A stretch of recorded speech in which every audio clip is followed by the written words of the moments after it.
নিজের দুঃখের কথাও কাউকে বললেন না, সুখের কথাও কাউকে বললেন না।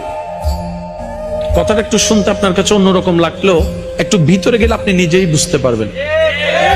আপনি নিজের মনের দুঃখ কষ্ট সহ্য করতে না পেরে হালকা করার জন্য যাকে বলছেন, মনে রাখবেন আপনি তার কাছে কিন্তু কোনো না কোনো ভাবে একটু ছোট হয়ে যাচ্ছেন।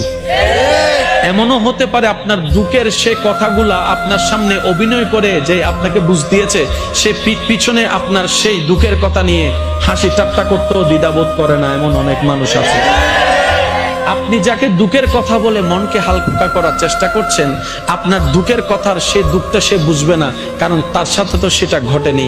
সেজন্য আপনাকে 3 মাস 4 মাস 3 বছর পরও হয়তো আঙ্গুল তুলে দেখাই দিতে পারে, সেই কথাটার কথা দিয়ে খোঁটা দিতে পারে। কথা বলেন ঠিক না? দুঃখের কথাও মানুষকে বলে শান্তি নেই। এবার আপনি বলবেন ভাইয়া সুখের কথা কেন বলবো না? আমি বলি কি ভাই, দুঃখের কথা শোনালে যেরকম মানুষ দাম দেয় না, সুখের কথা শোনালে মানুষ বদনজর লাগাইয়া সেটাও নষ্ট করে দেয়।